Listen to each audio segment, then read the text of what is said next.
Welcome to Ship Coverlet. I'm Adrian Ford. And I'm Dalton Gentry. And we're here for the Variety. Variety Hour.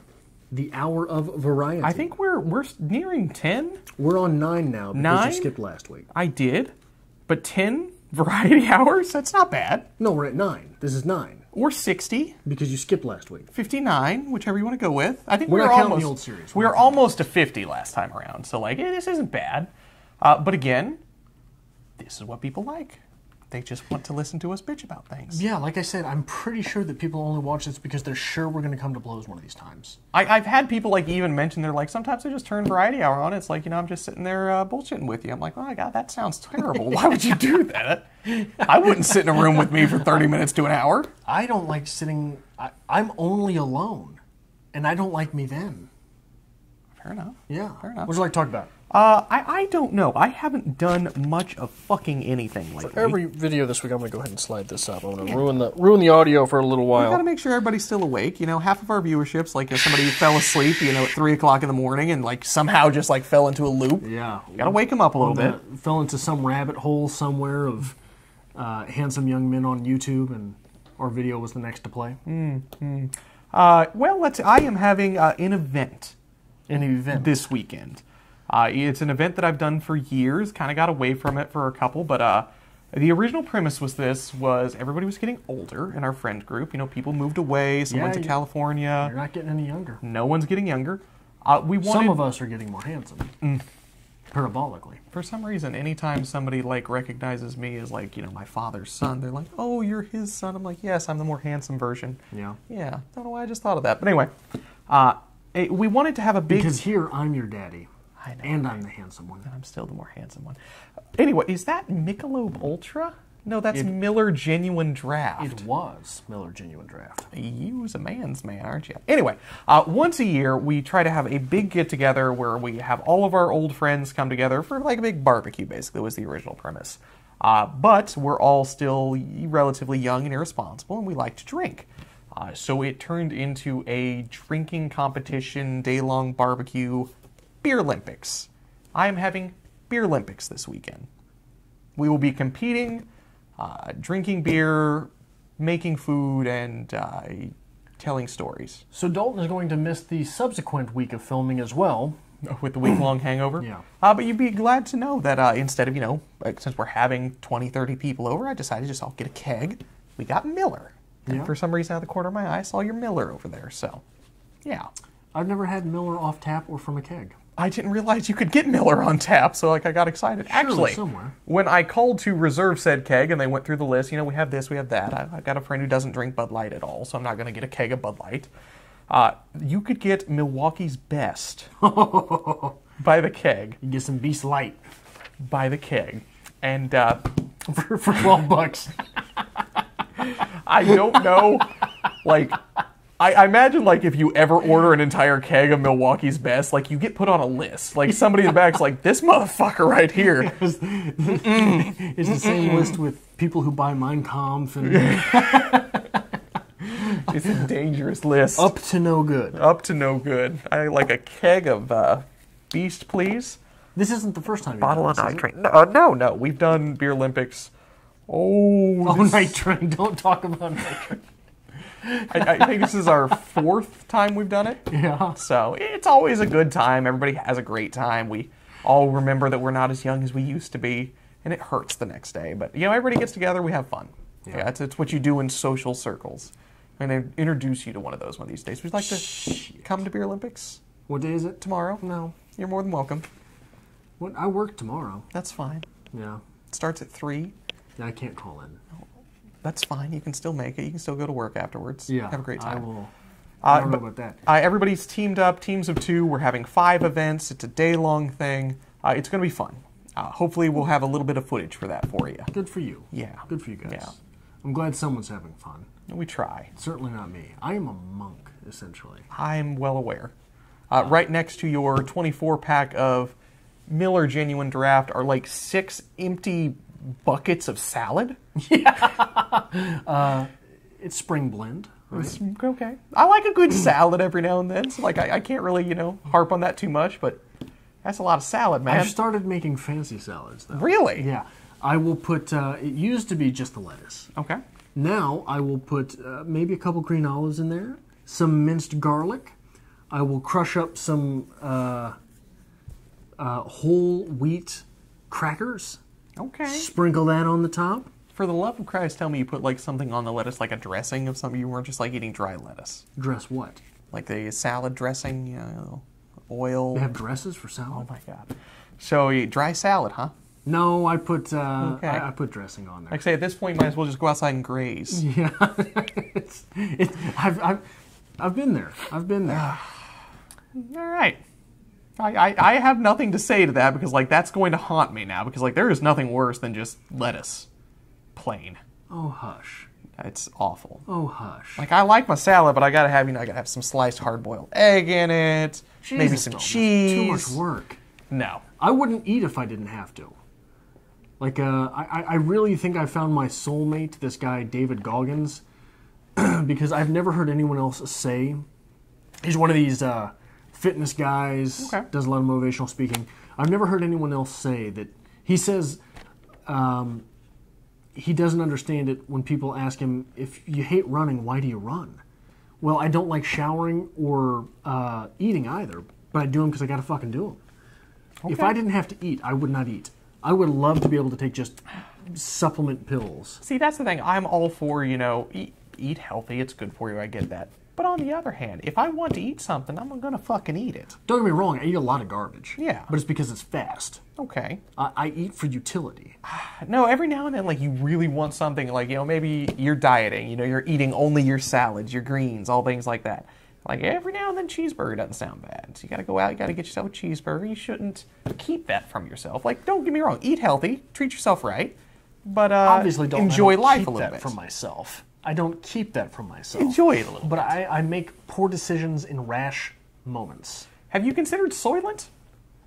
Have we talked about this? Were the secret ingredient is people? It's a new product that they have. It's essentially... We talked about this on the Yeah. first series of Variety Hour. Why don't you do that? Because it's expensive. It's pretty cheap now. And it's so one thing that I have trouble doing is it is hard for me to choke down shakes. Okay. Well, For that'd be an whatever issue reason. then. For whatever reason. Like when a shake is that bad, like I can drink terrible liquids, I can eat terrible tasting food, none of it bothers me. When it is a sludgy liquid, I'm bad about that for some reason. Bring this full circle real quick. We were talking about doing beer Olympics, and like a lot of my friends are film people, theater people, so the idea of a filmed invitation is a thing. Filmed invitation. Yeah, where you film okay. like a skit or something, that would be the invitation to the event this year. I really wanted to, film me getting out of bed, like Rocky training montage, going into the kitchen, cracking a couple raw eggs in a glass, and then pouring a beer on top of them and chugging it. Couldn't bring myself to do it. Like I can do a shake. try. I can do a shake just fine, but just the thought of raw eggs and like beer, You didn't even try, did you? I'm good. No. Why would you? It was a pretty good idea. Do you have eggs and beer? Here? No, I don't have eggs. Let's go get some eggs. Are you trying to get me to do it? We'll make it happen. It's Absolutely. not my idea, it's your idea. One on It's your one. event. If you want to make it happen, we'll make it happen. I'm not getting salmonella because you want to have a beer fest. What's wrong with raw eggs? Is it salmonella you get from raw eggs? Yeah, but you'll be fine. You ever like crack a raw egg into a milkshake? It's delicious. No, I don't do raw eggs. What did your grandmother make for you when you were a child? I never knew any of my grandmothers. Really? Yeah. Interesting. Never had a Okay. grandmother. Okay. Fair enough. Feel like a jackass now, don't you, Dalton? Not really. Okay. What do you got? What do you want to talk about this week on Well, Variety? one thing that I was always interested in before I was on a YouTube channel, before I had a YouTube channel, is the numbers. Okay. Right? I was always interested in the aspects of things, of the specifics of YouTube, things like that. So I was looking back a little bit at they call them analytics. Yes. Gives you your numbers. And I found the most impressive 3-month run that Strip Cover Lit ever had. Okay. From July 31st, 2016 to October 28th, 2016. 90 days. During that 90 days, we had 772,327 minutes of watch time, 86,863 views, 6,661 likes, just missing 5 there, 2,047 comments, 3,647 videos added to lists. Our average duration was 8 minutes and 53 seconds. We suffered 170 dislikes. We had 221 shares and 671 subscribers, which that is actually not the most impressive run of subscribers we had.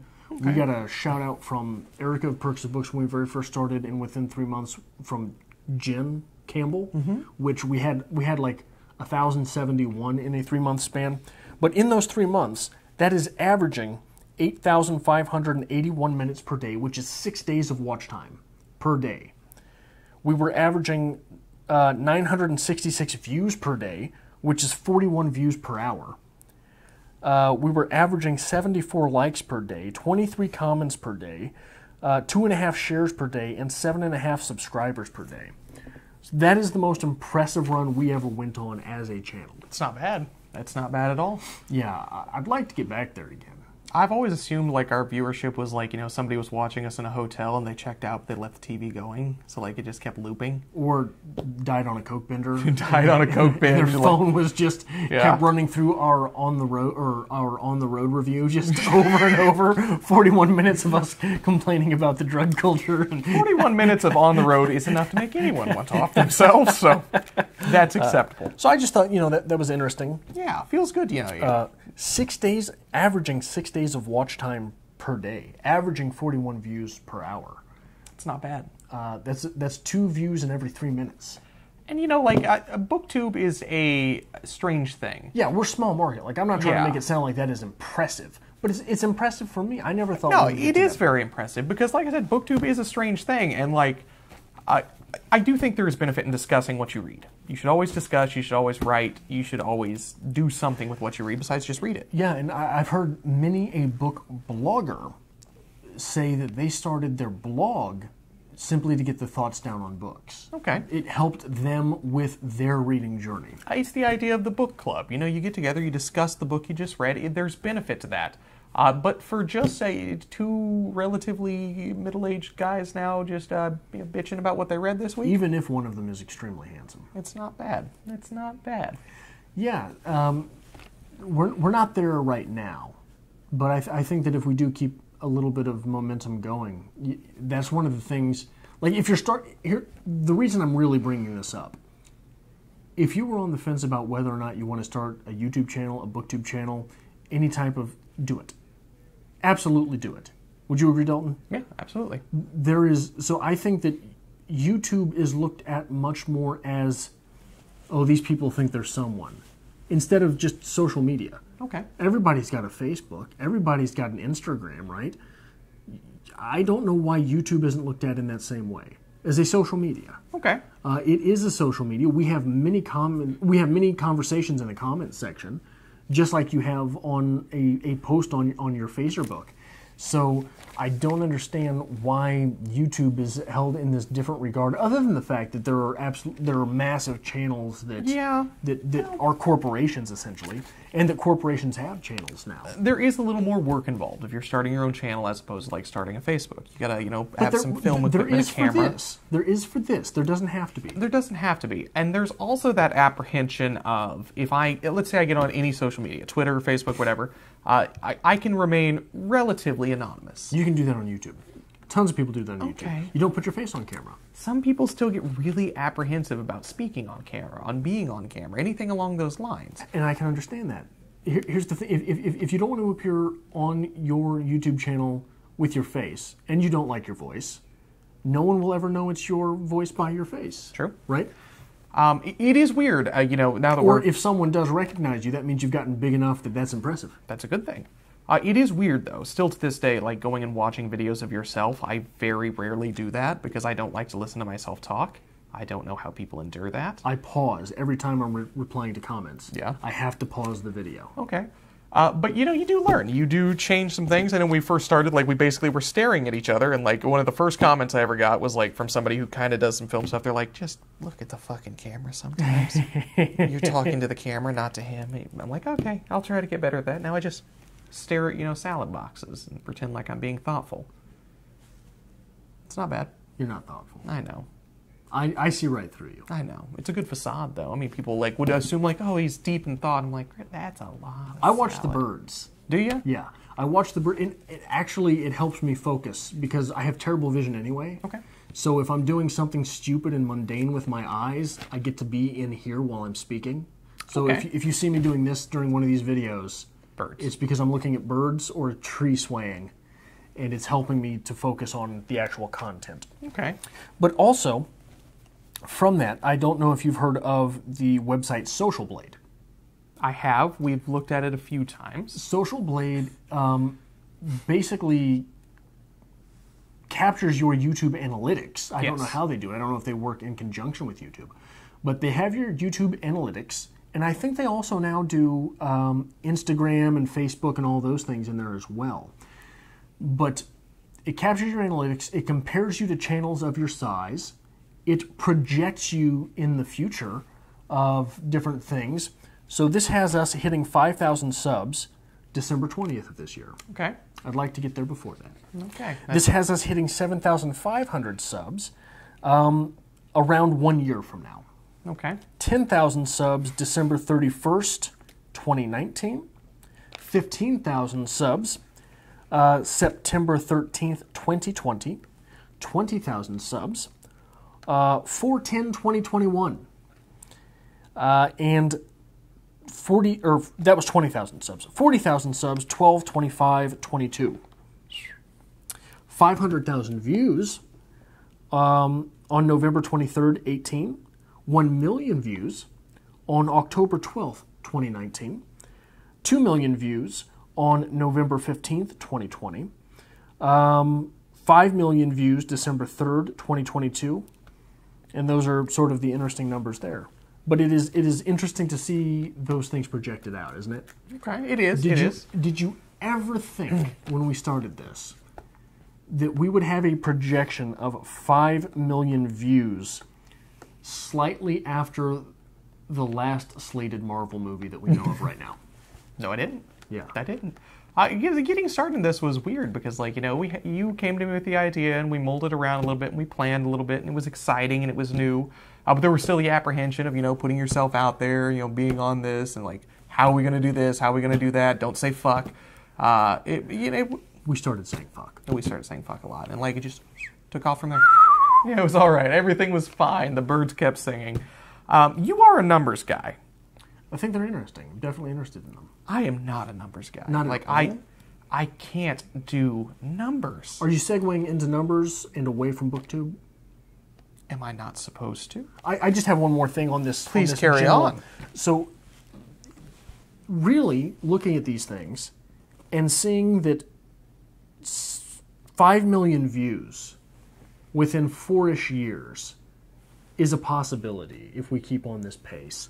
And I think we're going to keep up this pace. I think we're going to exceed this pace. I've got plans for things. October's going to be big, I think.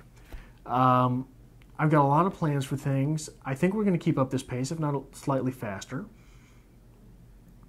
Really makes me reflect on what it is we're doing here. Okay. And I was in a conversation recently with another booktuber who mentioned the role of Carl Sagan in her life. I love me some Carl Sagan. And how awesome Carl Sagan, how legendary Carl Sagan is, because he made science cool. Okay. Right? And not just cool, accessible. Fair. And not just accessible, interesting. And not just interesting, but every day. Right? You could go and discuss these things, these topics, any day, with the books that Carl Sagan wrote, with the series in which Carl Sagan starred, just because you participated. Okay. It is my goal to start something like that for literature with strip cover. Okay. Right? I would like to do that.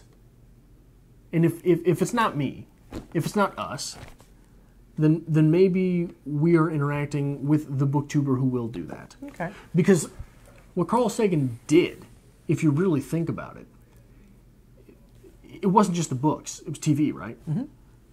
He took science to the next medium. Yes. The next medium today is the internet, is Fair YouTube enough. essentially.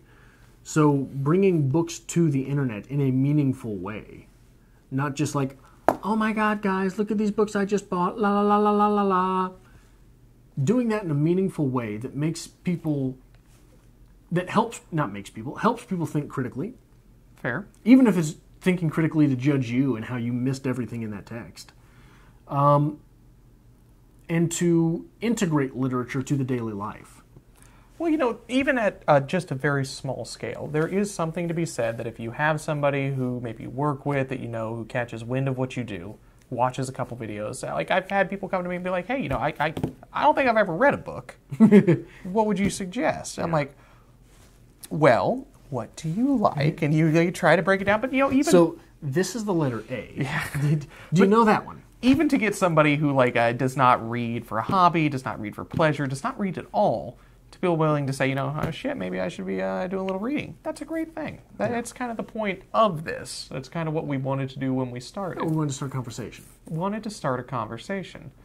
Granted, you know, you give them this great list, and you're like, these are all at the library, I've checked, and they never check out any of them, because you come back a month later, and you're like, how's the reading? They're like, oh, I'm going to get to it. I'm like, God damn it. That's old, though. Don't you know anyone who's like, hey, man, I think I'm going to watch a movie what's your favorite movie? Yeah. Never even going to do it with a movie, which is a 2-hour investment. I actually had somebody once, and like this still drives me to this day, was talking about, you know, oh, I'm going to watch this movie, this is my favorite movie. I'm like, oh, I don't really watch a ton of movies. And he's like, have you seen this? I'm like, no, that's not my movie. It was Scarface. Like, I'm not going to watch it. I have no urge to watch it. It's nothing. The next day brought it to me. He's like, no, you need to watch it. I'm like, I'm not going to watch this. It's going to sit on my shelf, and I'm probably never going to give it back. And to this day, it's still there, covered in a fine sheen of dust. You've never seen Scarface? No. You'd enjoy Scarface. I don't think I would. You would enjoy Scarface. No. Then again, Push it to the limit. I've done the same thing with Fight Club. Like, people were like, oh, you gotta see Fight Club. I'm like, I'm not gonna watch a fucking movie called Fight Club. That sounds terrible. It's pretty damn good. Yeah. The current one right now, have you seen The Big Lebowski? I have not. Neither have I.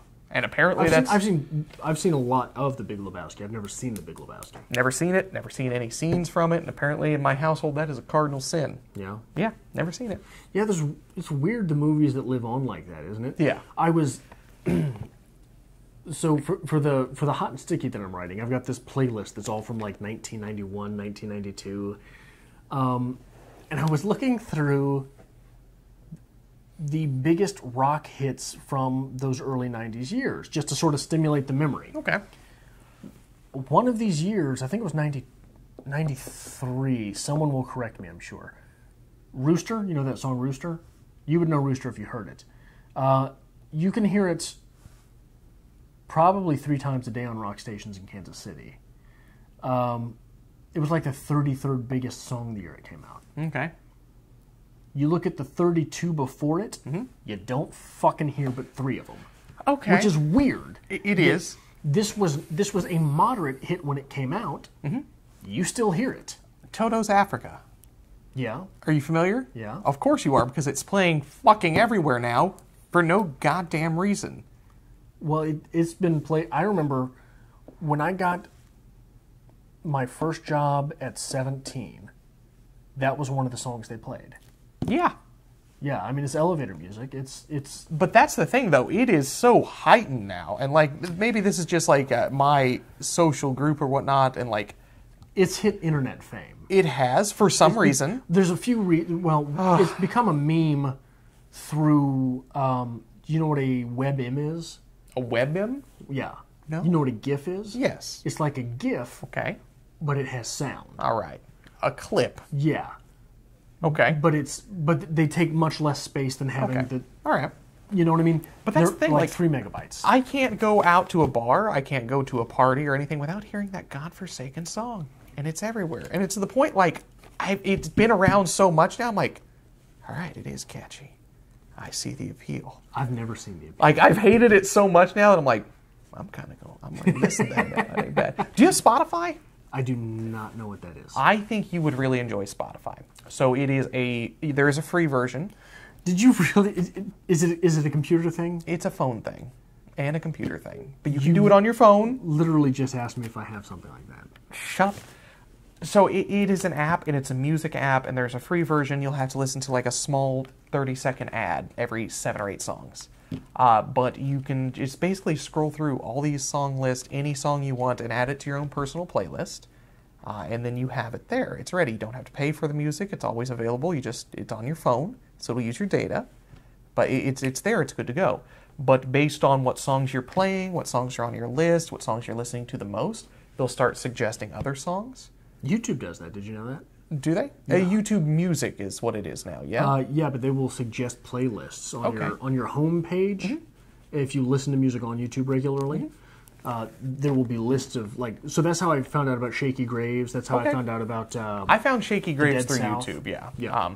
But Spotify, like, I listen to music a lot. Anytime I'm doing something, I have music playing, and there's always, like, what mood I'm in today. If I'm cleaning the house, it's Dr. Hook. You familiar with Dr. Hook? Don't know what that is. Oh, I'm going to play you some Dr. Hook after this. But if I'm cleaning the house and I'm feeling sing-songy, I've got my Broadway playlist, so I can sing along to it. If I'm driving, I'm usually singing if I'm alone. If I'm driving with other people, I have my list of, like, socially acceptable songs that everyone will enjoy. If I'm driving with my father, I have my classic list, my classic rock and 90s country list.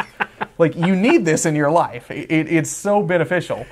And I love it. I really want to introduce you to Spotify now. So I used to spend way too much time at Buffalo Wild Wings getting drunk when I was in college. I recall this. And there was a bartender, and she loved, every time the song Pour Some Sugar on Me, that song, whatever it's called, she'd stop and she'd start singing it. So I used to get drunk and full of piss, and I'd sneak off to the, what's it called? Jukebox? Jukebox, and I'd play it like 6 times in a row, and she never caught it.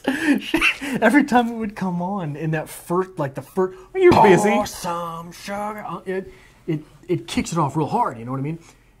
Every time.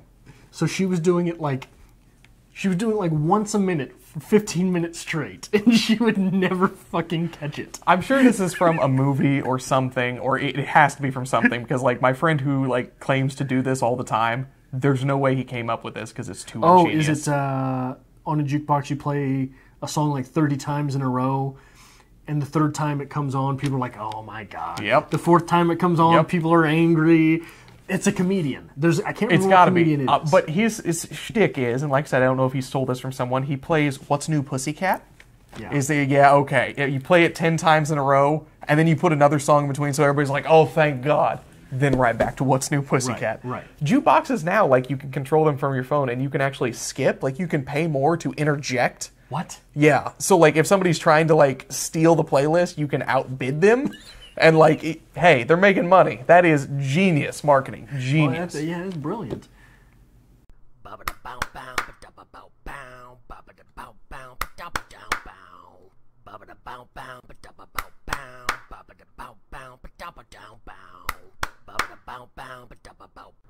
Dalton sucks. Saying earlier that you're not a numbers guy. No, not in the least. Were you going anywhere with that? I was just rambling. I'm terrible with math and numbers. How's your math? I'm not great with math. I'm good with simple arithmetic. I'm good with algebra as long as there's no form. Like, when I got to figure something out, I can figure something out. But, like, I can't go back and say, that was the Pythagorean theorem, which I deployed. Like, accounting, handling a ledger, things like that. I'm actually not bad at that. I enjoy it. I'm good at data entry, plugging in numbers, things like that. But when it comes to, like, algebra, things like that, I can't understand it. I took one math class in college, the one that I needed for my gen eds, college algebra. I got a D. It's the worst grade I've ever got, and I'm like, yep, I'll take it. Yeah. Didn't think I was going to squeak by on that one. But when you need to figure out how many X, Y, or Z that you need... Yeah, that's fine. Yeah, that's algebra. Yeah. That's algebra. When it comes to, like, I don't understand this. They're going to say, use this formula to solve this problem. I cannot put them together and figure it out. And it's just as simple as plugging the numbers into the right space, and, it does it from there. But I think honestly that phenomenon is the same conundrum that people hit when they start taking multiple choice tests and they talk themselves out of the easy correct answer. Okay. Yeah, because they're all lining up and they can't be that way. So you've got the formula and it's like, is that the right number to put in that right spot? Yeah. Should I be going with this one? What is that spot for? I think it is for this, but maybe it is not. I will do them both and not have enough time for the next problem. Fair enough.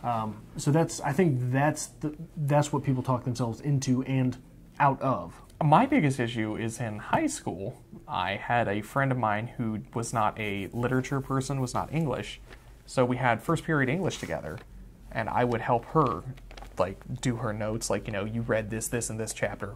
Who is this? What happened? Basically the little test saying, did you actually read it? Right. I do that for her while she did my math homework. And I can't do math to this day. I have stunted myself in the math department. Yeah, it's weird. When I was in early grade school, we were at my little sister and I, when I say we were in a much poorer school, and they wanted to take me and put me in the gifted classes. Yep. Because I was ahead of everyone. Somehow, when we moved, and we were right on the border cutoff for this much nicer school, and they tried to put me in the slow classes because I was so much. I know one summer didn't kill me in that way. Yeah. You know what I mean? Fair. But I remember that first day. It was the fourth grade.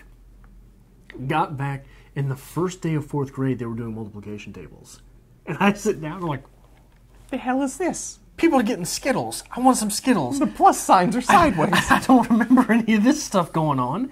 And from that day forward, you're behind. And then I made my way up to 8th grade. They tried to put me in a high school math class because I was that good at the math. But we would not have... And I had a group of three of us. They tried to put us in the high school math class instead of the advanced algebra. We were in advanced algebra, but we would have gone into the high school math class too late to get high school credit. Okay. Well, slacker culture was just coming around at that point, and my two friends were deep into that culture, and I didn't know any better. I mean, these were the only two people I talked to, you know what I mean? And they were like, Fair. well, if we're not going to get high school credit, we don't want to do it. So I sided with them. I didn't know any better. One of the few times I've ever been peer pressured into anything. Normally I don't have peers. And then, so between the 8th grade and freshman year, I become bad at math again. Okay. So that is sort of my educational history with math. Let me give you the one-up with the high school credit, the dual credit things, because this apparently is just me because I don't learn my lessons. In high school, when I was a junior or senior, you could take college credit classes, take dual credit, AP, whatever you want to call them. I took the classes, but never paid for the college credit. Yeah. Because I told myself, well, if you don't do good enough, you don't want that to, transfer over to your college thing. You don't want to spend the money right now, so, just take the class, get your high school credit, and you'll worry about it when you get to college. So you get to college, right? You take all these classes, again, no big deal. And then you get to the point where, well, you can take this for grad credit if you'd like. You just have to do a little extra work. I'm like, well, I don't really want to mess up my grad credit. You just registered for one of those classes. I literally am taking a class that I took my senior year of my undergrad career because I didn't take it for grad credit, and now I need it at a graduate level. Really excited about that. We're going to be fair. You don't know if you need it at a graduate level. You're just taking classes. You have no idea what you want to get a master's degree in, Well, right? I did look up the degree options for the school I was going to, that I'm going to. And there is one. It's not my ideal... I'm not in love with it. It's a master's in written communication. That seems to be what they offer. And this would be one of the credits that's necessary for that. I would assume this would be one that would transfer over to about anywhere as well. It's pretty blank. It's history of the English language. But I don't know, man. I want to save the money and just say, let's go with this route. It's close to home. I'd save a ton of money. But I don't know. And honestly, when in the grand spectrum of things, a master's in written communication is probably a hell of a lot more useful than a master's in literature. Yeah. Are you going to be able to struggle through that? Yeah. Are you going to be able to live with the life that you would make for yourself having a master's in written communication? It would be the same as that I have now in a bachelor's in literature. Well, no. I mean, you'll be able to find careers with it. Don't get me wrong. Yeah. Everyone that I know that got that degree and has a career in it hates their lives. Yeah. But see, here's the thing. I've always considered especially since now I'm looking for a new job. doing something in a writing standpoint, even if it's just as mind-numbing as like technical writing, it doesn't sound bad, man. Like having worked on the other spectrum of things, I'm like, all right, yeah, I can deal. I don't know. It's something with which I've been struggling a lot too, because I've toyed with the idea of going back and being a high school teacher, high school English teacher. A lot of utility there, right? You're useful to the community. True. I don't know that I want to work with English. You know, I don't know that I want to. So there's a myriad of reasons I don't want to teach high school. Okay. Even though I think I would love the rewards involved, right? Okay. There's politics. There's all sorts of reasons I don't want to have to contend, all the sorts of things I don't want to have to contend with which I don't want to have to contend. I'm working on that, not ending in prepositional phrases. But the more I think about it, if I didn't absolutely hate my job, I don't know that I would struggle so hard towards my literature the way I do. I don't know that I would have as many things to write about as I do. You know what I mean? That's been like an underlying fear as well. Like if I became a cubicle dweller, I don't think Adrian lasts in that environment. Yeah. Which is counterintuitive, I think, to what you're thinking, because Adrian's the one with discipline here. But it's a different type of discipline. It is. And that's been my fear with like maybe a technical writing job, is if I'm going in every day and like numbing my fucking mind by just writing memos and this and that, and here, put this on paper, am I going to actually care about it when I get home? Or am I going to just see it as work and I'm not doing that? I don't know, but I do agree with you with teaching high school. I love the idea of being a teacher. It's what I went to school with to start with. I like the intrinsic benefits. Yeah, me too. I like talking about books. I really enjoy that. I can't do it at a high school level. And I'm not qualified at this moment to do it at a college level. Why don't you think you could do it at a high school level? Too many politics behind it. So it's that stuff. It's a politics thing. I don't know. When I did my student teaching and stuff, I mean, there were kids who like basically plagiarized their entire thing. And if you call them out on it, it's like, well, we're going to give him another chance because, you know, his father's the superintendent. So, right. No, that's not right. You do it right or you do it wrong. Your choice. On top of that, look at me. I don't want to change me to teach at a high school level. And nobody's going to hire this right now. Dalton, that's what's in right now. Mm-hmm. Yes. And, like, I come from a small town, and, like, this is a true thing. Don't you remember the professor that we had for teaching? Yeah, I know. He looks just like you look right now. At a college level, though. Yeah, but no, he came there from high school. He did. He did all of his stuff. Well, middle school, I think. Okay. I think he was doing middle school. I do come from a small town. Just like this clown. And one of the teachers there actually got in, like, major, like, job-threatening trouble because she went to dinner just to sit and have dinner, and she had a beer with her dinner. And somebody from the PTA saw her drinking a beer in public, and it was a huge hubbub. Yeah, that's... No, I am not that kind of person. What about community college? Like, I've honestly put some good thought into this, and, like, I think that is a viable option. You're not making a living that way. Are you sure? Have you looked into the pay for that? Yeah, no, I'm not saying you can't make a living that way. I'm saying they don't hire people. Okay. You're teaching one class on Thursday nights. This is fair, but that's what's happening at this point. I don't know. I think if you get into like a big community college campus like Maple Woods or something like that. Yeah, you're teaching one class on Thursday nights. You think so? Yes. Look, and that was 8 years ago when I went there.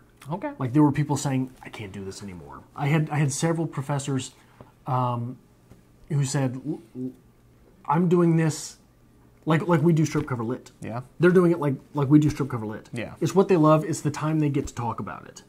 That's their Friday. Yeah. All right. But it's not, and you know, hey, there's always people who weasel in and get a place. True. You know, and they get tenure or whatever it is at the community college level. Great gig if you can get it. You got to get it. Fair. And people who have it right now aren't giving it up. Yeah. Fair. So, and there's no promise that the tenure system is going to remain. There's no promise that jobs will remain as they are.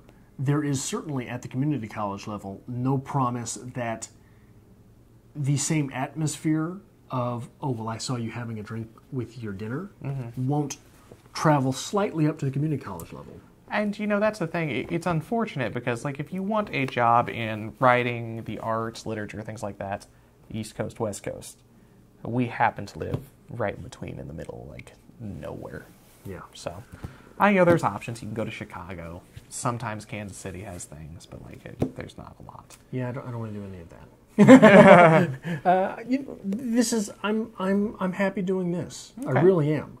As we build this and as we grow this, this is my outlet, and I'm happy with that. Okay. You were talking a little bit earlier about cheating. Do you have any good cheating stories? I don't particularly have any good cheating stories. When I was in community college, we'll start at that level, I had this asinine professor. He was a history professor. Okay. And we had to take these tests on some stupid reading it was a book of stories about America from different timelines. Like one of them was about how Teddy Roosevelt almost outlawed football. Okay. And just stupid shit like that. And he would ask on each and every one of them, each and every day, 10 questions. And you had to put a little plus sign on your paper. Number 1, number 2, all the way down to 10. He would read the question for 1. You would put a plus if it was true. You would write a circle if it was false. Okay. I don't know why it wasn't just T and F. I don't know Too why it wasn't yes There's and no. ambiguity. Right? So what I would do, kid behind me read fucking everything. I didn't. I would sit in my chair like this, sort of cocked back, and I would listen. Mm-hmm. Yep. Or shh, shh, yep. shh. That's how I got through that fucking class. It was so bad. I couldn't do it though. I couldn't do it. Even in my undergrad career, like it came to like such a point, like I wasn't cheating to get by. It's just like my give a fuck fell apart. I think it was in the World Lit class to the point where she's like, nobody's reading the material. I'm like, well, the material's terrible, but you know where I'm going with this? No. Where she started giving like the weekly little quiz or whatever about the material, and it was like super simple. Like if you would have read it, you would have known this. And like I'd sit there and I'd look at it and be like, ain't no way I'm gonna bullshit my way out of this. What is this character's name? I don't know. I'm just gonna write something down. And it got to the point where like there were certain days where I'm just like, yeah, I'm just not even going to turn that in. I'm not even going to take a shot in the dark. I'm just going to take that home with me and put it in the folder. Yeah, save it for another day. I don't remember that at all. We read... Lit was where we read Tale of Genji. Tale of Genji was one of the big ones. Where you did the paper on Anya Karenina. Anya Karenina was the guy who wrote that paper on Anya Karenina. We read like Water for Chocolate. Yeah. What else? We read Madame Bovary. Madame Bovary, yeah. We were supposed to. It was brutal. It was bad. Almost as bad as like I took literature from like 1700 to 1800. Oh, that's always brutal. That's my god. Yeah. And when like we read After Ben. No. And maybe I'm getting my dates wrong, but I read Gulliver's Travels in there. Yeah, I'm pretty sure we were supposed to read After Ben in there as well. Oh, probably. But, like, I just remember, like, I did Gulliver's Travels, and, like, we had to write a paper, so I went with that, and, like, it was just awful. And this professor had this thing where she recorded herself having the conversation with you and gave it to you on a CD when you had the meetings. Oh, right, yeah. Yeah. So not only did I have to sit through the meeting where I'm like, I don't know what I'm talking about, but I had to go home and, like, listen to it again, like, oh, my God. This is awful. I never listened to those because I know what I was talking about. No, fair. I didn't care. But, oh wow, where was I going? I was going to segue into something. Oh, the one meeting. So a lot of times, if you haven't attended college, university, or maybe they don't do this everywhere, but in the program we had, a lot of the times, basically your midterm was kind of a sit down with a professor. And you just talk. For my French class, it was the final.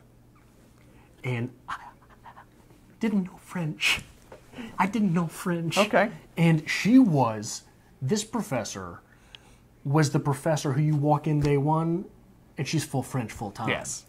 And she's actually very well renowned. Yeah, no, I'm sure she's great at what she does. I was lost. Yeah. And I think I've told this story on the channel before. The reason I was in there was because I switched my major late, had to have 3 years of a language.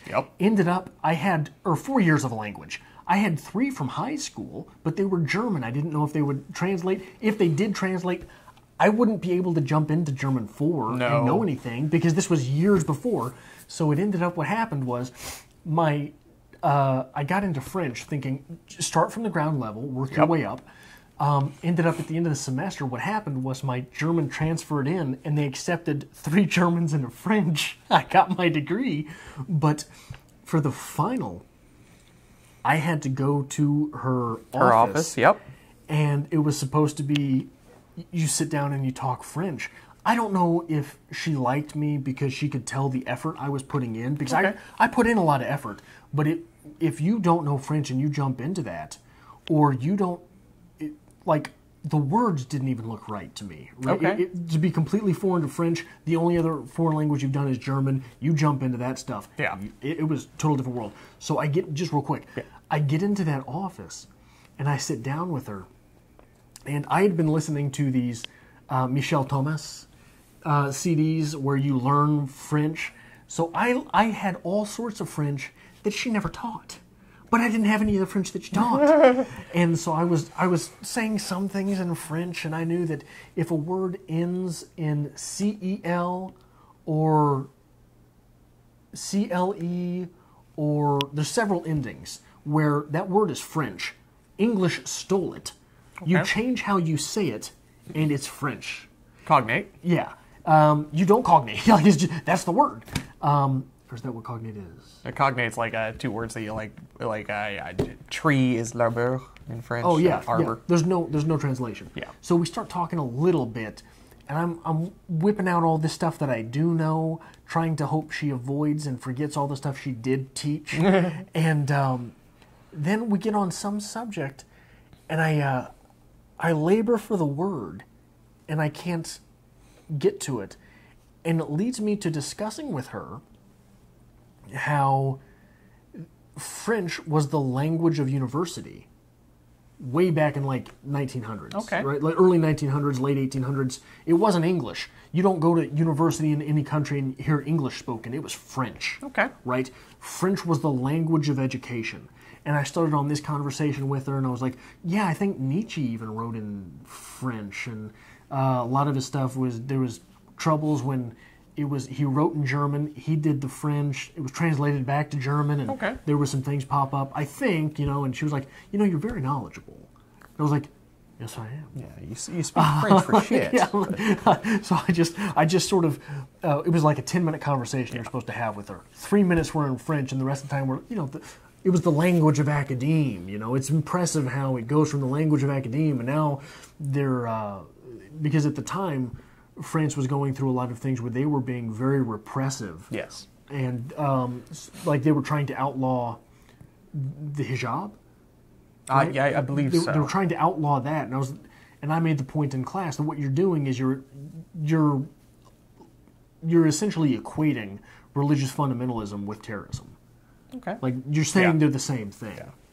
So I know what professor you're talking about because I had the same one. Right. I took 3 years of French in high school with a wonderful teacher, good friend of mine who's just phenomenal at what she does. I know a good amount of French. However, I went to go be an education major. I didn't need French, so I didn't take French. And then I switched to be a literature major. I'm like, shit, I need French. Probably shouldn't jump into French 4. Don't really remember a lot of it. I'll start with French 1. Nailed it. It's like I just sat back, like I knew what she was talking about. I didn't have to study the material. I could go in and have a 10-minute conversation, no problem. Killed it. Then came to the conclusion. I'm like, well, you can either take another year's worth of French, 2 semesters, or you can go study abroad, and we'll get you done in the summer, and boom, you're graduated. I'm like, all right, sign me up. I'll go to France. Went to France. Go to sit down in their counseling session where they sit you down to try to figure out what class you put you in. I don't know French. I don't know French for dick. It was bad. They just keep asking me these questions. I'm like, nope. So are we going to start here? So What? You want me to say the alphabet? You want to know the colors? I can ask you where the library is. I'm assuming I was just super nervous because they put me in French 1. So I took French 1 3 times in my college career. And, like, I get into the French class and, like, it's so weird because, like, the first... I joined in late. They, like, sent me in late. So, like, I caught, like, the last 2 weeks of a 4-week session. And, like, I knew it all, and, like, it was no problem, coasted right through. And then, like, I'm supposed to go on to the next class for the next 2 weeks, yeah? And they sent me back to French 1 again. And, like, I remember going back to, like, that first day, and, like, we're starting with the alphabet again. I'm like, I'm really, really bad at this. Like, I thought I had a good grasp of this, but, like, I'm stupid. I don't know what I'm doing here. I am living in a foreign country learning the alphabet for the 4th time in my adult life. This is bad. I'm going to die here. Can I tell you what it is? There was a mistake, and they moved me back to the class I was supposed to be in, and I learned quite a bit. Like, my French was pretty damn good by the time I left. I know all 22 letters. But it was a scary moment for a while. But anyway, what is it, Adrian? You are defiantly incurious. Okay. Your personality is such that you learn 1 or 2 things very well. Okay. You learn the base level of something very well, very quick. You pick it up. You're good to go. That's fair. And then you consider yourself an expert. And anyone who tries to tell you anything else about it, they're wrong. They're stupid. They're pretentious. Tell me I'm wrong. I would love for you to argue with me. It's 100% accurate. Yeah, and the hell of it is, the shame of it is, you've got the tools, obviously, to pick up a ground level that quickly. And then you just write everything else off. Because why? It takes effort. Yep. It's hard after that. Yep. So it's just like every job I've ever worked. For the first couple of years that I'm there, just kill it. Best thing they got. Show up to work every day, do anything they want. Amazing. Then I get bored with it. And I'm like, yeah, I'm not doing that anymore. No. And then I start finding ways to piss myself off so I can fight back against them to prove to them that I know more than they do about their job. Honestly, if we can get personal, that's one of the things I feared with you coming back to Strip Cover Lit. Fair. Is that both of us have problems with authority. Yes. We handle them in very different ways. Yes. I want to be super productive so that you can't say anything to me, but do shitty little things where I get to have my way. Okay. It's slightly Tyler Durden-esque. Fair. Like, that's one of the reasons I gravitate towards that character. You love to hate authority. Oh, yeah. And just hate. Just quagmire yourself in hatred. And one of the things I feared with you coming back to Strip Cover Lit, and you've postponed filming twice and canceled once in 9 weeks, I am afraid that what you're doing is you're looking at Strip Cover Lit as Adrian is your boss. Seeing Adrian as authority, fair. I figured that's where you're going with this. No, and like genuinely, I just got really fucking pissy, and then I didn't feel well. Piss on you. Okay. But no, I figure that's where you're going with that. But no, wholeheartedly, if you piss me off at work and I've been there long enough that I'm bored with it, I will just make your life hell for no reason other than just to amuse myself. Like, that is what I do. Like, I will come to work just to, like, dwell in negativity and, like, just ruin you as a person. Yeah. Yeah. You're very good at that. Oh, You're very good at drowning in hatred. Wholeheartedly, like, before I decided, I wanted to go the literature route, I genuinely looked into a law degree and maybe, like, getting my certification as a paralegal. Because, like, I would love to be that guy if somebody comes in and be like, listen, this is what they're doing to me at my place of work. I'd be like, all right, let's see how we can fuck them. Yeah. Anyway, on that note, yeah, I'm all fired up. Yeah, and that's so. Like one of the things that I've done recently. I don't mean to interrupt you again. I'll let you finish, but I fucking hate you. I'm going to tell you a story off camera here shortly. I hate you as a person. Because of how good I am? Yes! Yeah, I get that a lot. I've had several conversations this week about that. I'm afraid, since we're reading Faulkner, I'm afraid I've got a touch of the Darl. Mm-hmm. You got the Darl? The second sense of the Darl? I got a little second sense, and it's great for writing. It's terrible for living. Okay. It sucks for just going on to the next thing. But one of the things I did, I work retail, busted a ton of truck. Boom, boom, boom, boom, boom. Got so much more done than is really expected. So I leave a note in the last tote. It says, need to be worked, turn over. You turn that piece of paper over, it says turn over. So there's several of my coworkers that I'm afraid found that piece of paper and just sat there They're for still 10 there. minutes. They're still there. Turning that thing over. Oh my. I think I'm spent on Variety Hour now. We've been shooting for this full hour mark for a while now. Okay. Yeah, I think I'm good. We tried. We appreciate the likes if you would like to hit a like button. Subscribe if you have not. And if you have not, I don't know how you made it this far into a video, especially because the two of us are especially grading individuals, or especially, depending on what part of Missouri you're from.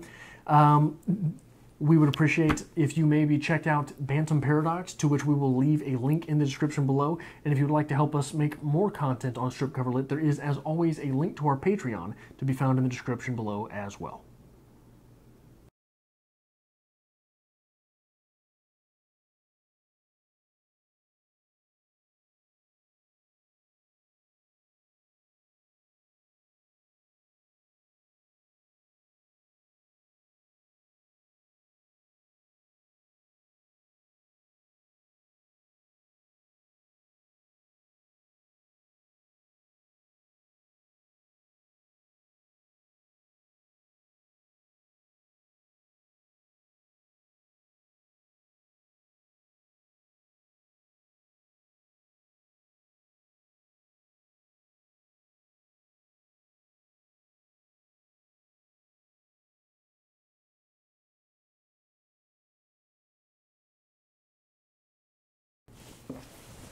I fucking hate you.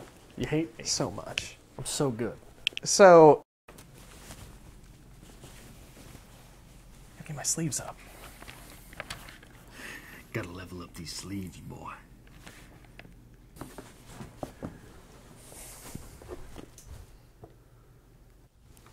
Oh, hello, knee.